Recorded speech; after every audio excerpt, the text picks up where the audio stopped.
News that borders on scandal and sends shivers down our spine reaches us today. A bishop has been denounced for simply affirming Catholic doctrine. We have reached a pure paradox, the point where what the Church has always taught suddenly becomes a matter for a court of law, a disturbing sign that tells us how its prophetic voice has now been stifled and perhaps already lost. This case is not an isolated incident. It sets a precedent that could forever change the relationship between church and state, opening a dangerous gap where faith risks being classified as suspect. Stay with us, because what is happening could be just the beginning. The news broke without warning on a seemingly calm afternoon. The Fiscalia, or Spanish prosecutor's office, has opened proceedings against Bishop José Ignacio Munilla for alleged hate crimes and discrimination.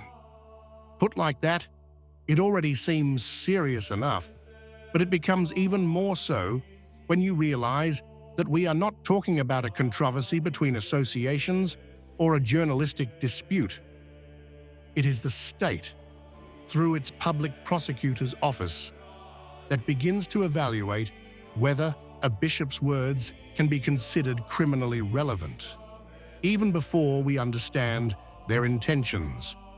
The name of the platform that started the complaint pops up: Tu Pueblo y el Mío, an organization presented as a citizens' association, but which, upon closer inspection, leaves more questions than certainties. On their website, in fact, everything appears immobile, almost frozen. Few traces, no real documented activity, only two very recent interventions, as if their public presence began and ended there. The platform filed a complaint with the Spanish prosecutor's office, accusing Bishop Munilla of making statements considered hostile towards the Rainbow Collective. It's all there, on paper. A nearly invisible association reporting a prelate to the judiciary and a prosecutor's office opening an official file. But what should be a straightforward process quickly becomes opaque. The allegedly incriminating words do not appear in the form of insults or incitements, but rather as fragments of a radio broadcast in which the bishop commented on a recent law and explained its consequences as anyone in his role would do when a law touches on moral issues. The complaint, therefore, does not concern a sudden gesture or an impulsive remark. It focuses on a passage from a program that analyzed the impact of the new restrictions on so-called conversion therapies. The bishop describes what the law punishes, cites the penalties provided for, and distinguishes between spiritual guidance and coercive treatment, as anyone analyzing a legislative text for someone listening to it on the radio would do. The point of contention arises precisely from there.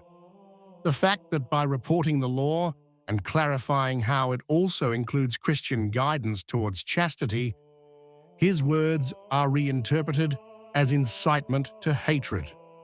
This is the heart of the matter, at least on the surface. A doctrinal comment interpreted as discrimination, a pastoral observation transformed into a potential crime. The disproportion between the content of the intervention and the gravity of the accusation becomes evident, almost embarrassing, so much so that the question arises spontaneously. How is it possible that a simple exposition of what the Church has always taught can be considered a matter for criminal investigation? This is where the story takes on a darker tone, because one gets the sense that the target is not so much a single sentence, but the entire frame of reference in which that sentence was said. The situation becomes even more tense when we discover the legal reference invoked in the complaint. Article 510 of the Spanish Penal Code, which covers hate crimes with penalties of up to 4 years in prison. It's not a technical detail, it's a leap forward. This means that a bishop's words, spoken during a spiritual program, could be judged by the same standards as those who incite deliberate violence against vulnerable groups. And it is precisely this overlap that creates the most disturbing effect, because it suggests that the very structure of the doctrine can be reread as if it were a potential device of exclusion. On the one hand, there's a pastor who cites a norm and recalls what the Catechism has always taught about chastity. On the other, an accusation that transforms that act into a criminal offense. And the feeling that is circulating, even among those observing from the outside, is that this is no longer a discussion about what has been said, but about what is allowed to be said. This is where the divide lies, not between two opinions, but between an official church text and the possibility that its formulation might be considered dangerous. The question, at this point, is no longer about Bishop Munilla as an individual, but what he represents when he speaks as a pastor. Because if a magistrate asks whether the content of the Catechism can constitute a hate crime, then the next question arises by itself and weighs like a millstone. Who will be next? And how far can this interpretation be pushed?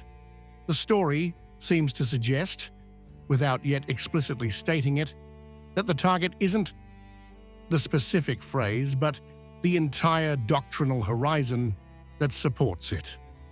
A feeling that creeps in subtly, insinuating that the judgment falls not on a personal opinion, but on faith itself, when it dares to be expressed publicly. At this point, observing how the story is evolving and how certain ecclesiastical reactions overlap with the state investigation, a feeling emerges that until recently would have seemed unthinkable. The possibility that the Catholic tradition, the authentic one, the one that has supported the people's faith for centuries, could soon become materially impracticable in public spaces.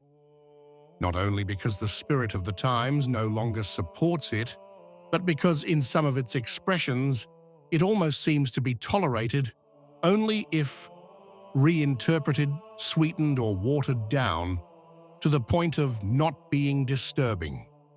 And when even the Vatican, in its most recent openings, lets us glimpse a language that seems distant from the doctrinal clarity of the past, the perception becomes more acute. What was normal yesterday risks becoming a transgression today, and what was once a foundation today appears almost like an impediment.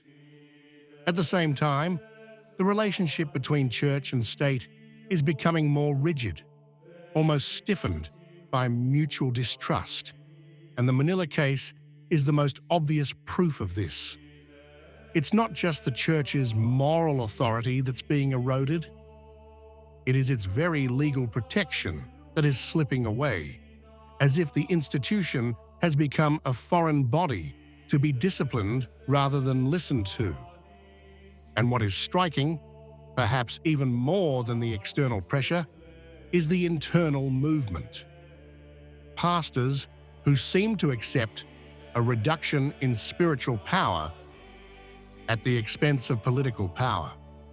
A bitter paradox, because the moment one renounces doctrine to avoid facing the world's hostility, one gains not freedom, but only a more elegant marginality. And in the end, the question remains unanswered. Disturbing in its simplicity, how can a church survive that seems ready to sacrifice its voice just when others begin to make it clear that they no longer want to listen? What do you think? If you liked the video, comment Amen. God bless you.